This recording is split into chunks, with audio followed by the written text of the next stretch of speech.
Welcome to CSIS Online. The way we bring you events is changing, but we'll still present live analysis and award-winning digital media from our Dracopolis Ideas Lab.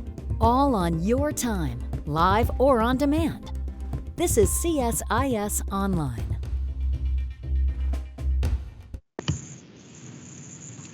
Welcome to the Center for Strategic and International Studies. My name is Heather Conley.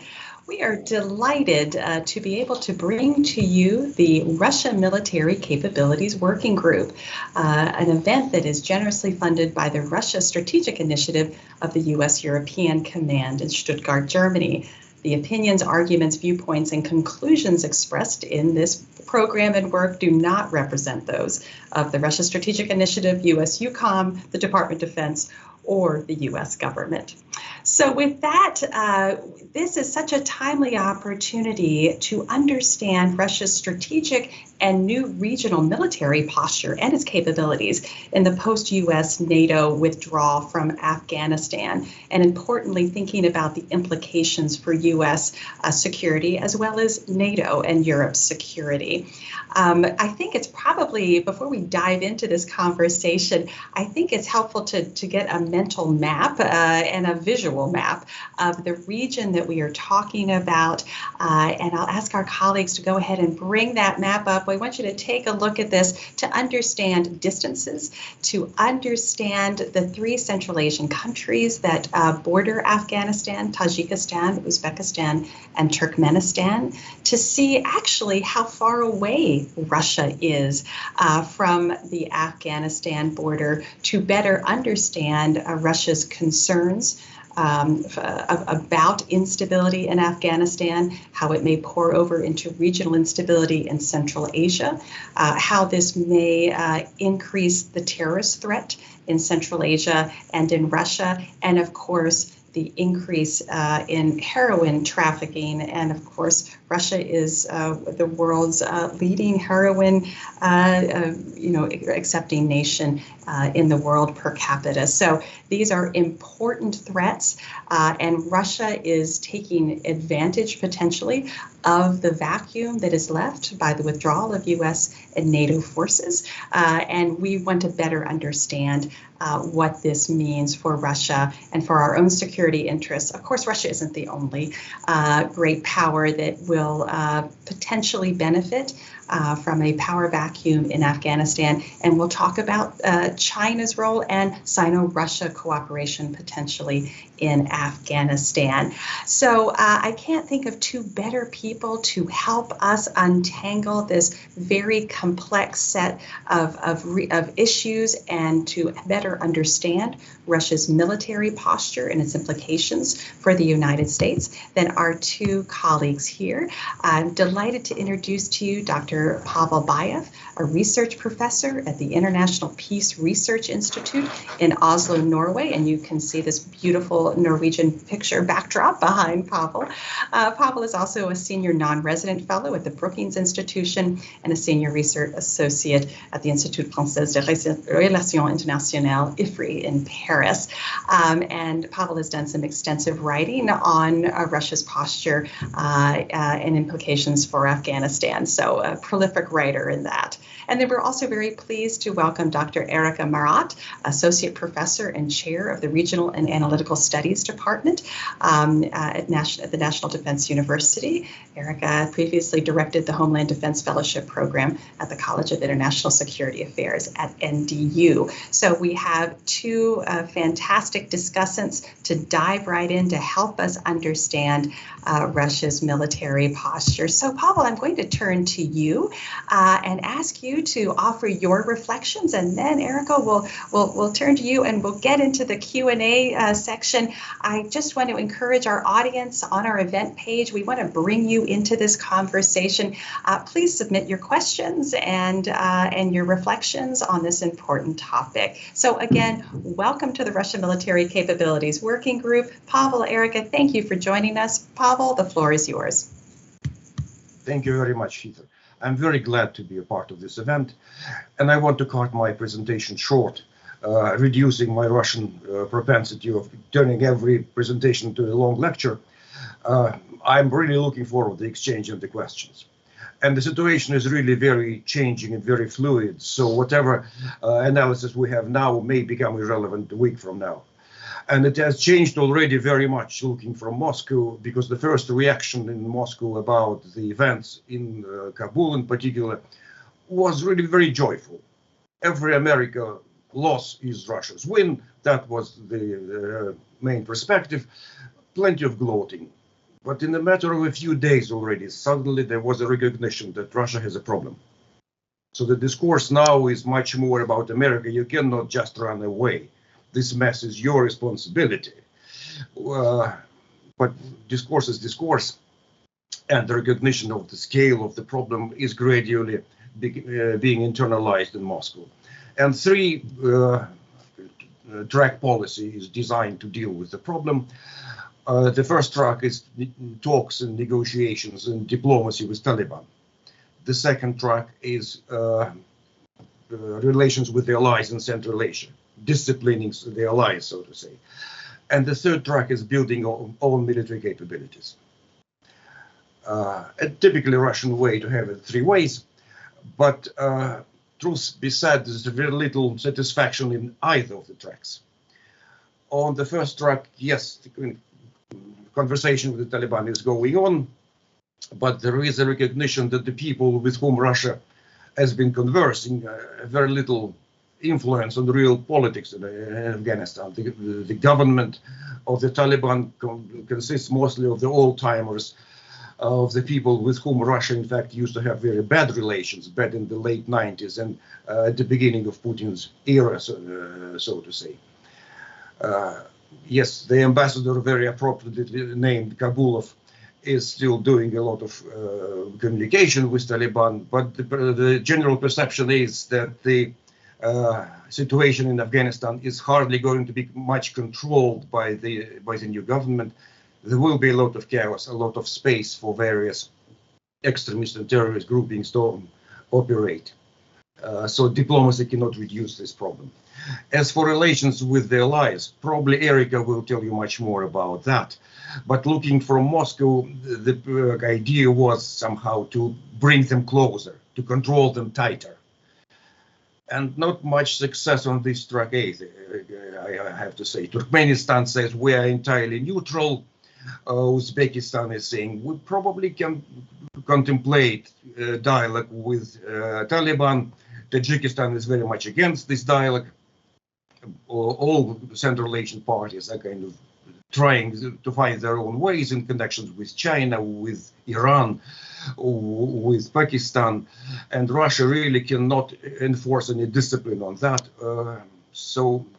Again, it's probably a matter which needs more perspective looking from these states. They are not particularly interested in following orders from Moscow.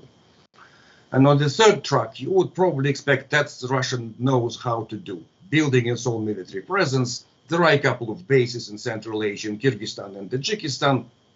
That should have been easy. The problem is Russia doesn't really want to do that. Because there isn't much of a kind of free capacity. What Russia really wants to do with its military might was just demonstrated at the Zapad exercises. They want more pressure on on Ukraine. They want more connections with Belarus. Overall, they want to show more strength vis-a-vis NATO. And there is plenty of other deployments Russia wants to build forces. Now, in the Arctic, there is a need to strengthen Russia's army in the Caucasus, particularly after the war last fall in Nagorno-Karabakh. Russia has a grouping in Syria. Deployment in Central Asia feels like one deployment too many. And if Russia really has to do that, it tried several small-size exercises with the allies one after another, starting with Uzbekistan, which is not a member of the of Russia's led security treaty. Then with Tajikistan and then with Kyrgyzstan, small-size exercises, but generally all Russian troops participating then left. The bases Russia have there are not particularly strengthened, and Russia is probably counting costs on that and calculating if we need to do that, then maybe the deployment in Syria becomes one too many. And that's why Al-Assad was summoned to Moscow last week very urgently. The last point I want to make in this very short point is presentation is that I don't see much signs of close cooperation between Russia and China regarding Afghanistan. Yes, there was a meeting in Dushanbe which Putin opted not to attend. There are some communications, certainly, but the feeling in Moscow is that China going in its own way, contemplating investment in Afghanistan and turning that into political leverage, delivering to Kabul a very clear message that the only thing that matters for China is Xinjiang and the Uyghurs. Everything else is left to Russia to deal with. So I don't see, at least at this stage, much close interaction between Russia and China on how to resolve this problem. And I'll stop here. That's my 7 minutes. Well, Pavel, thank you so much. You gave us a great overview of these multiple tracks, and we can't lose sight of the diplomacy, how Russia's interacting with Central Asia. And then, of course, we'll focus a little bit of our conversation on that military track, but I think that's a really important point. Erica, turning to you, it would be very helpful, I think, for our audience to understand Russia's military presence and footprint in Kyrgyzstan, in Tajikistan, and sort of understanding its border security. They've reinforced that with the 2,000 Russian peacekeepers. But as Pavel noted, I mean, I believe Russia is what I will call a cost-effective great power. It wants to reduce the costs of its regional and great power status. So would welcome your reflections in addition to your own comments about what you're seeing in Central Asia right now. Thank you so much. So obviously, Russia, the crisis in Afghanistan and the Taliban takeover of territory of Afghanistan put a new spotlight on Russia.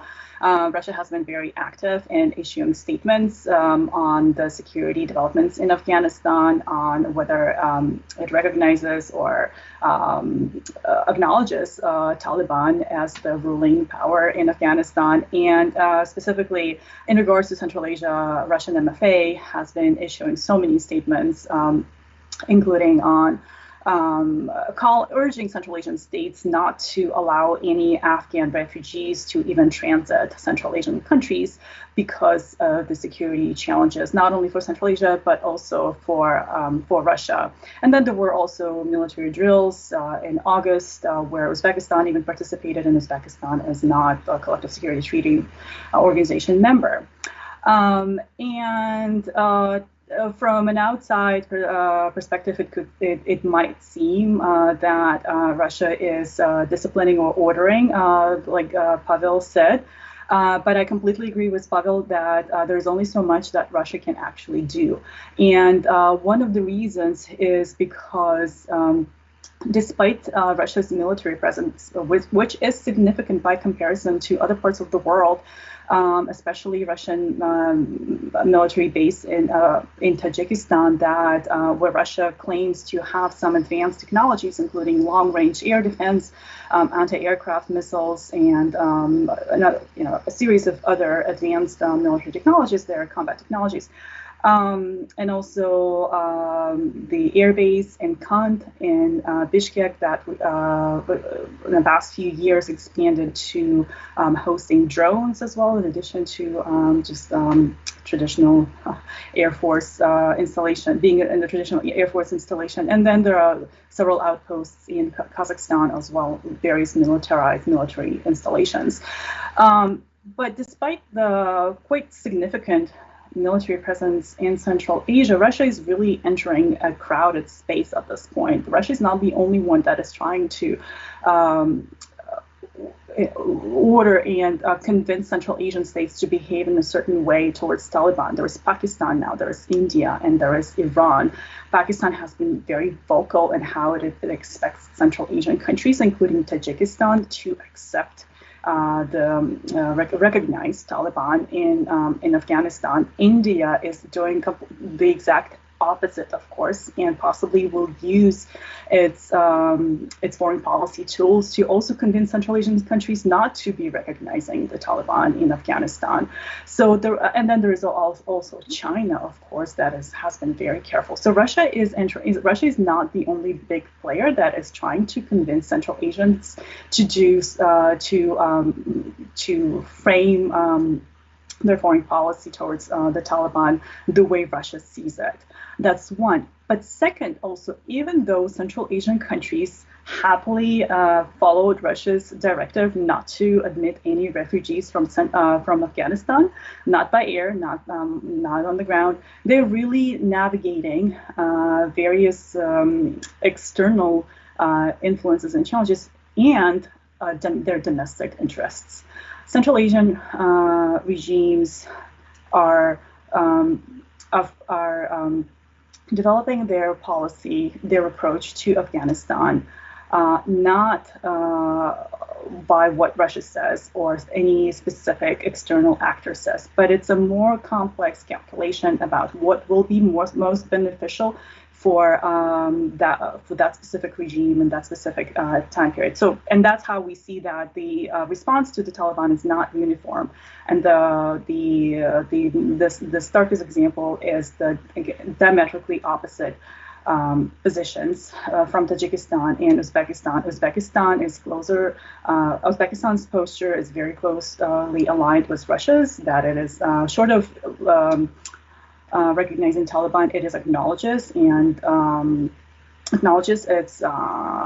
rule in Afghanistan, whereas Tajikistan is openly supporting resistance in Panjshir, where there's it's the ethnic Tajik resistance in Panjshir in Afghanistan. And both Uzbekistan and Tajikistan are receiving traction both domestically and internationally for their positions. Tajikistan has attracted international attention for, including in Europe and in India, and among Afghan diaspora for being so vocal against the Taliban.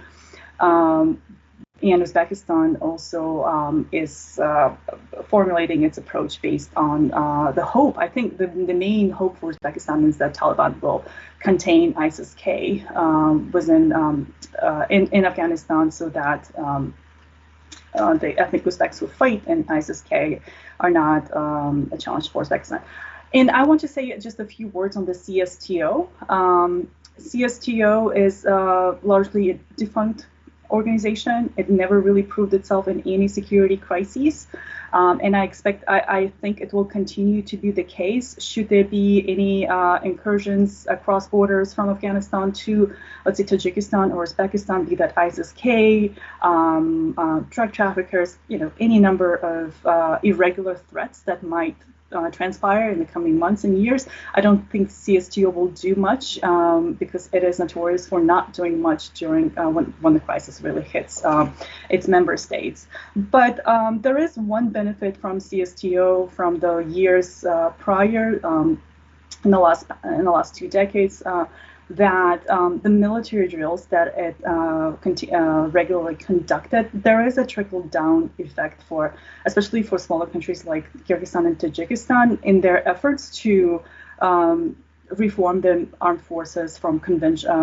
armies that fight conventional wars to rapid reaction mobile units that can respond quickly to unconventional threats, irregular threats.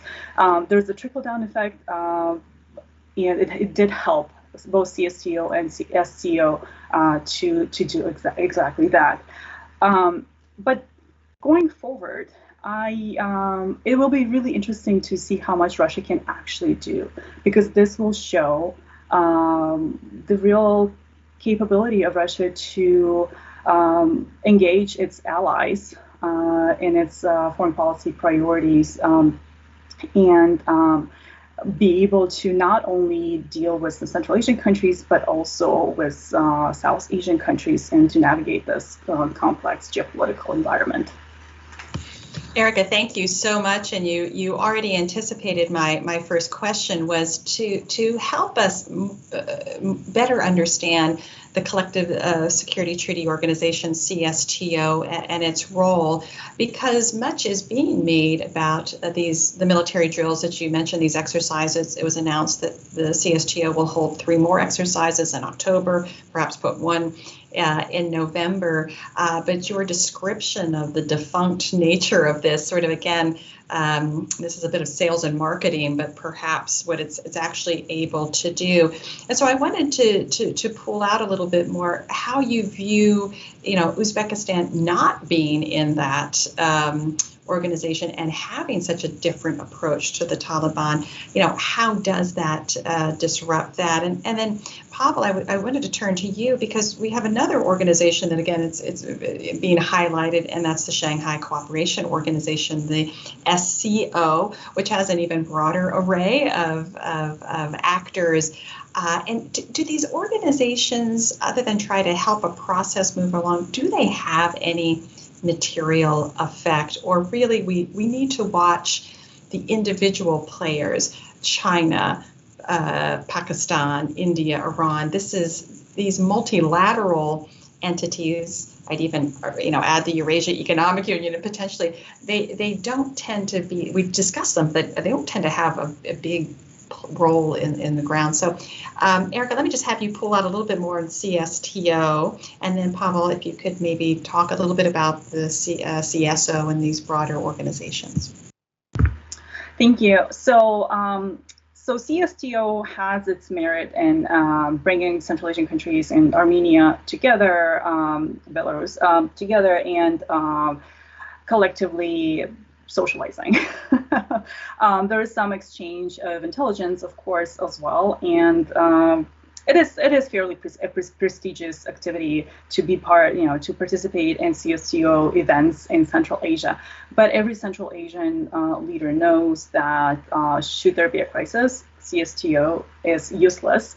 And it doesn't really live up to its expectation or to its promise to be an alternative to NATO in the former Soviet space. And that has been proven again and again with instability in the South Caucasus or in Central Asian countries. But with Uzbekistan, it is, of course, fascinating to be observing Uzbekistan's politics today. I think Mirziyoyev really wants to retain sovereignty from any specific, or from CSTO, and be able to balance different influences, be able to engage productively with the West, with the United States, with the European Union, as much as with China, as much as with Russia. So kind of developing its own version of multi-vector politics.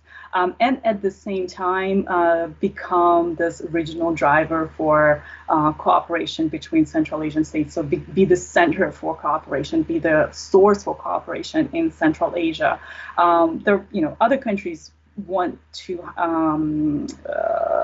play this role as well. Kazakhstan has long made a lot of efforts to bringing Central Asian countries together.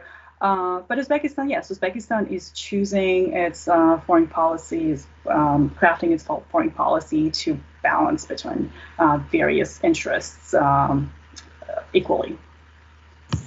Pavel? Yes, I have no disagreement on that. I can only say that a couple of months ago, the CSTO defense ministers gathered in Dushanbe because Tajikistan presently holds the rotating chairmanship. And that on that particular occasion of gathering in Dushanbe, Kyrgyzstan and Tajikistan found it opportune to have a border clash between them, very violent one. And the CSTO wasn't able to do anything about that. Certainly the threat in Afghanistan has a bit larger intensity than the traditional border clashes, but nevertheless, as an illustration of the inefficiency of this organization, I think that's probably one of the best features we can have. As for the Shanghai organization, that was always much more for show and much more led by China than by Russia. And China was using that platform essentially for providing a political cover for this economic penetration into Central Asia. It changed a little bit a couple of years ago when India and Pakistan were admitted. And this year, at this meeting last week, Iran was admitted into the organization, essentially. But in principle, the more serious actors you take in, the less agreement you can expect. And certainly India and Pakistan are not using this forum in order to sort out the disagreements. Neither, for that matter, India and China, which used to have a clash in Himalayas, appeal to the Shanghai Platform to help them in any way to meet somewhere. So for sure, particularly in the, for instance, UN General Assembly, which is gathering now in New York, it can have some uses.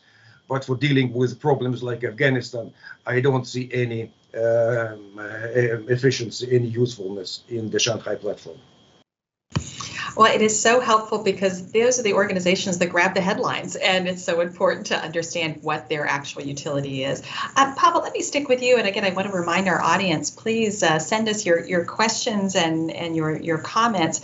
I want to focus a little bit on Russia's exercises in the region, sort of the response of the Central Military District, the Kavkaz, their major annual military district exercise when it rotates. What have we been seeing Russia exercise in this region? Has it been counterterrorism, border security? Is it strengthening the partnerships? What exactly is Russia practicing, and has it been practicing the right things for this context? Pavel, I'll turn to you, and then Eric, I want to dive into Tajikistan a little bit more, so coming to you in a second. Yes, certainly there is a good, solid track record of joint exercises. Russia is holding, as you've mentioned, the Caucasus exercise once every 4 years, but that's much more about a really vulnerable spot in the Russian borders, the Caucasus, where you can always count on having all sorts of troubles, even after the Chechen war has ended. Central Asia was always a theater very inconvenient for Russia, really very big, very unruly in many ways, rich with conflicts, difficult with finding solutions. And the point of the exercises, joint exercises, which tend to be quite small, traditionally was on countering some terrorist organizations, some low technologies, so to say, enemies, mostly hunting down terrorists, which again might be useful in the forthcoming troubles, because we are not probably at this moment expecting a large incursion from Afghanistan, but much more about a surge in various local terrorist activities, particularly in the Fergana Valley. But while the exercises were held, it was very clear that Russia doesn't really want to get involved in real problems there. And when revolutions were happening in Kyrgyzstan and violent unrest were happening in the Osh region in particular, even on the direct request from Kyrgyzstan for Russia to please come and interfere, Moscow was saying, no, it's not really our cup of tea. We don't want to deal with that. Sort it out yourself. And that's very typical attitude, because Russia really wanted and probably still wants to focus either on other problems. And truth be said, the huge Asia-Pacific theater for Russia is the main vulnerability, with a lot of dynamic powers there, a lot of hot spots, and rather weak Russian military posture. So adding something into Central Asian theater means you need to deduct something from it. It's not something that Russia can build up its muscle. Russia isn't really in the economic or demographic situation where it can strengthen its military considerably. So I don't see any short-term strengthening of Russian military presence in Central Asia. Pavel, thank you so very much. I'm going to coin the phrase The Theater of Inconvenience. That is an awesome title. I hope that's your next commentary. Thank you so much. Erica, we're getting some great questions from our audience, and I want to drill down a little bit in Tajikistan. As you said, it's the largest, please correct me, the largest Russian military base outside of Russia in size. It has enhanced its capabilities. And one audience member asked sort of, how do you see Russia and China, very specifically in Tajikistan? Both are influential in that space. And how do you see that relationship working its way through? Do we see competition? Do we see compartmentalization, which is more typical? And as we just saw the announcement, Russia is going to be sending, again, 30 new tanks. Pavel, to your point, this is not massive. This is trying to be very conservative. Are you watching any shifts in that basing pattern at the Russian base? Yes, thank you. I want to clarify that the Russian base in Tajikistan is one of the largest that Russia has. I'm not sure how it compares to outposts in Syria, for instance. So with Tajikistan, it's again another fascinating case of possibly having Chinese or hosting Chinese military installation close to the border with China, and also Russian base. It is really both Russia and China are powerful players, no doubt, including in Central Asia, but much within the spirit of what Alex Cooley argues in his book, Great Games, Local Rules. The regime leaders are able to navigate this complex geopolitical environment and really take the best out of it.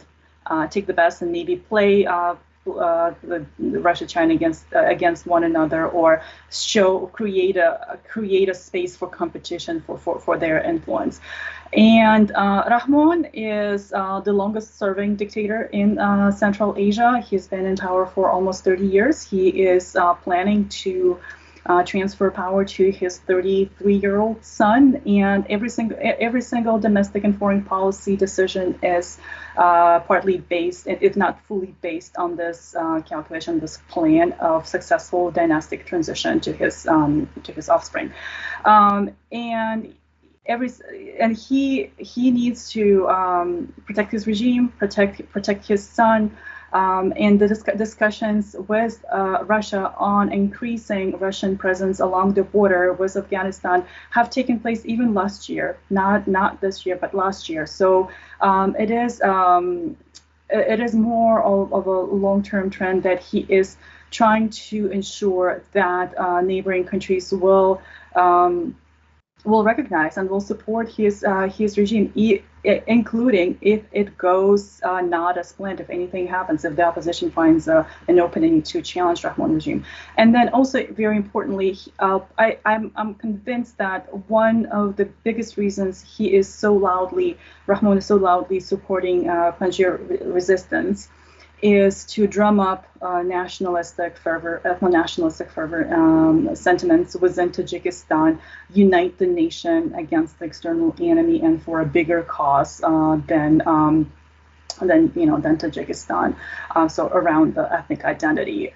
So in that sense, both Russia and China are the observers of this trend. They're not really the instigators. Fantastic. The questions are pouring in. Thank you, audience, so much. There's a lot of questions, Pavel, turning to you about what Russia really wants from the U.S. I mean, I think I may, other than not having our presence there necessarily, but what does it want or doesn't want the U.S. to do? And then I want to pull that second question out. How much of it is Afghanistan a real problem for Russia? We've talked about that, they don't want to expend the resources. This is inconvenient. They want to be elsewhere. But in the strategic community, how big of a threat is the regional instability, the heroin trafficking? How much does that absorb their time and attention? It is still certainly a problem which is very new. as far as Russia is concerned. It was very comfortable and convenient for Russia to have United States in charge of the problem of Afghanistan. Absolutely fine. Yes, certainly there was still a lot of drug trafficking, even when the US was in charge. But that wasn't really perceived in many ways as a security challenge. It was what Russia is able to see very much part of the business as usual, particularly in Kyrgyzstan and Tajikistan, who are the main avenues of this track, where it's not really a criminal business, where it's really a part of the government structures. So I think that problem isn't new and isn't really urgent. The problem with migration, I think, is seen as controllable. Russia sees that Central Asian states don't want to experience problems with migration. They are very able to close their borders to migrants, and they're doing it quite effectively presently. So the real serious problem, and certainly Russia doesn't see any problem at all about gender issues in Afghanistan, about women's rights. For Russia, that's a non-existent aspect of the situation whatsoever. So the problem Russia sees is very much about the rise of extremism, the resonance of the victory of the Taliban in Central Asia and in the Caucasus as well.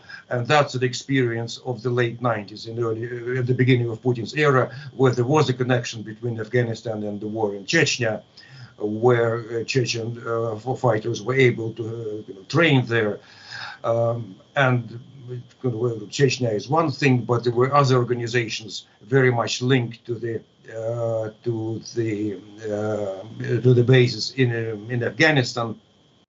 So I think what Russia worries about immediately is how the victory of the Taliban may inspire local Islamic radicals, particularly in the Fergana Valley. After that initial threat, there might be kind of close ties between these kind of re-energized extremists and terrorists and Afghanistan.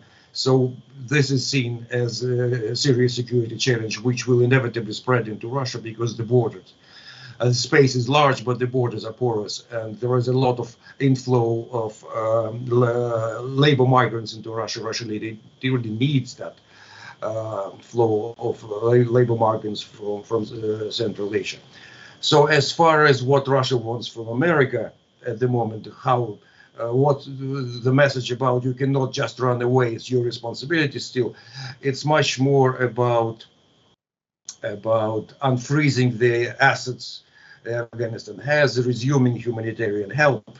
Russia doesn't really want to partake in that effort, but it wants at least some of the humanitarian drama in Afghanistan to be a little bit more controllable, to become a little bit less acute, because otherwise it's seen that the chaos is inevitable, and chaos is something Russia is worried about. Thanks, Pavel. And Erica, we're getting a lot of questions on what is the best U.S. play, diplomatic security play for Central Asia. As we've described, if the space is crowded for Russia to be engaged, it is really crowded for the U.S. So what is our right play? And then I want to ask you a second question, and this question will swing to you, Pavel, after Erica's done answering it. So our audience is hearing you to say, look, the Russians, they don't want to commit resources to it. We have common interests in, stopping the drug trafficking, the terrorist threat. Is there space for U.S.-Russia cooperation here if Russia's trying to not have to be so engaged? So hold that one. That's a great question. So Erica, give us your best advice. What's the best U.S. play here? Thank you. Sure. I'll give it a try. So Central Asian countries are, of course, extremely worried. This is the biggest crisis that they faced since 9/11, and it was a completely different situation back then, and countries were not as strong. Today, these are strong, centralized states, but they're extremely worried about what would be the repercussions. And one of the major repercussions of Afghanistan, and as much as I don't like to be alarmist usually when it comes to Central Asia, but I can't deny that there will be a wave of radicalization in Central Asia, just like anywhere in the world. This is just another hotspot for an inspiration for disenfranchised populations all around the world, including in Central Asia. And there is a growing religious growing religious grievances in Central Asia, that population turning to religion, unable to practice freely because of state controls, and seeing an inspiration in Taliban takeover of the country and installing Sharia in Afghanistan. And it can be just domestic radicalization. It might be individuals traveling from Central Asia to Afghanistan, joining ISIS-K or Taliban or smaller groups. So this is one of the concerns, one of the biggest concerns for Central Asian countries today. And I think, so coming to U.S. policy approach, I think there are a few things that the United States can do here, and one is to offer what we like to call whole of government approaches to preempt or respond to violent radicalization into violence. How do we not only respond militarily or with violence to radicalization, but maybe through economic programs, education reforms, expanding freedom of religion, and engaging population, engaging with religious civil society, and creating dialogues between religious civil society and secular governments. How do we do that? It's the more human rights approach to the looming security problem in Central Asia. That would be great. Another one, since I am from NDU, National Defense University, but I'm not speaking on behalf of NDU. These are my personal views. I think there should be more education opportunities for mid and senior level military officials from Central Asia. And I'm puzzled why it hasn't been done more expansively in the past.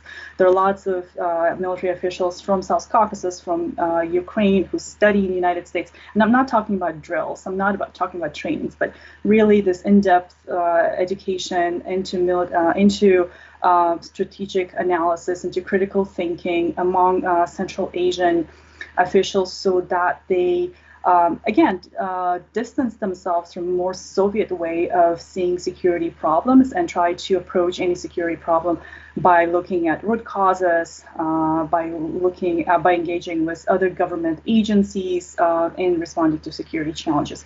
So that can be also expanded in regards to Central Asia. Great ideas, Erica. Thank you. Pavel, do you see any path forward for low-level U.S.-Russian cooperation in Central Asia and Afghanistan? It is certainly a path which doesn't look very inviting for Russia at the moment, particularly since Russia is always worried to expose its weakness, to go into cooperative endeavors where it doesn't feel strong. And it certainly doesn't at the moment in Central Asia. And I would think Russia would feel much stronger if it would be really were it able to strengthen, particularly its air forces in the two bases. What we see now there is kind of 4 very old planes here and 5 very old planes here. It's not really usable air power. I think from the Russian perspective, one sign of United States readiness really to do something serious related to Afghanistan will be a resumption of dialogue with Iran. And certainly nuclear program is a colossal obstacle and is a huge issue to deal with. But if United States shows kind of new readiness to attack this problem, to start moving on that, something which was generally promised but isn't going anywhere. But again, there are so many domestic U.S. obstacles to that Russia really cannot sort out these issues. They remain very much for Russia an incomprehensible situation in the United States. Another area where United States can suggest at least something, and which would at least make a positive impression, is drug trafficking. It is a serious problem. Yes, it's going on. Russia expresses all its concerns about that and kind of saying we're ready to start talking about that. Again, it's certainly more complicated than just a criminal enterprise, because there are so much state interests involved in that, in Kyrgyzstan, in Tajikistan, probably less in Kazakhstan. But overall, as an initiative, as an idea which can at least have some traction, I think that is a possibility. Well, thank you, Pavel, so much. I have one last, what we call our lightning round or bonus round question before we end up. And it's a big question, but you're going to have to take it very quickly. Hypothetically, if Afghanistan were to devolve into civil war, would Russia intervene militarily? Could Russia intervene militarily? Pavel, I'm going to start with you, and Erica, I'll let you have the last word. There is still a very strong Afghan syndrome in Russia, which the Russian leadership is trying somehow to keep control, particularly to indicate that Syria is an entirely different matter. It's not this sort of intervention. It's not this sort of trap. The only avenue I can see for Russia to doing something, if Tajikistan and Uzbekistan are really exposed to large-scale incursions, and the ethnic Britain, so to say, on the other side of the border, is both an asset and a vulnerability for these regimes. Many Russian analysts say that the weakest link is in fact Turkmenistan, which is doing nothing, which is not talking with anybody on this matter, which doesn't have really serious military to deal with the problem. But the Russians don't know how to approach it. I don't see that as an entry point in possible future intervention. Erica. Yeah, the short answer is no. And the more, I don't think Russia will intervene. It's just there's a whole of Central Asia that's separating Russia from Afghanistan, and as Pavel said, there is still the memory of 1980s is still very much present in Russia. I think all of the countries in Central Asia, maybe Russia as well, would never admit it, but they secretly hope that Taliban will pull it off, be a consolidated government, and not cause much trouble for Central Asian countries. And it will continue to stay this problem that is distant from Central Asia, something that's not their problem and not their concern in the immediate future. Whether that's viable or not, that's a whole other question, issue. But I think that's the hope in Central Asia for now. Well, thank you both so much. First, many thanks to our audience. Your questions were magnificent. I could have gone on for a while, which tells me that there is a lot of interest in understanding the complexities. You've both given us an incredible picture of understanding this theater of inconvenience for Russia, and in its military capabilities, this is its weakest, its most vulnerable, which is what makes this issue, the anxiety that we're seeing expressed by the Russian government, is real. But the region's complexities, and I think, Erica, you really brought it home to me that, in some ways, when you think about the paths of radicalization, that Central Asia could potentially be the new growth area of radicalization as these forces may be pushing up. And that's something that we really need to think about. And in your closing comment, as we say very frequently in the U.S. strategic community, hope is not a strategy, and hoping that the Taliban consolidates. So this problem and this theater of inconvenience is not required. I understand the hope, but it may not be a strategy. So with my great thanks again, Erica, Pavel, you're magnificent. Thank you for helping us understand the complexities of this region, what's at stake, the institutions that may or may not be active. Our great thanks, of course, to the Russia Strategic Initiative at UCOM, Stuttgart, Germany, for their support. And to our audience, thank you, be safe, be well. We look forward to bringing you more of these types of conversations through the Russia Military Capabilities Working Group. With that, we'll sign off. Thanks and have a great day. Thank you, Heather.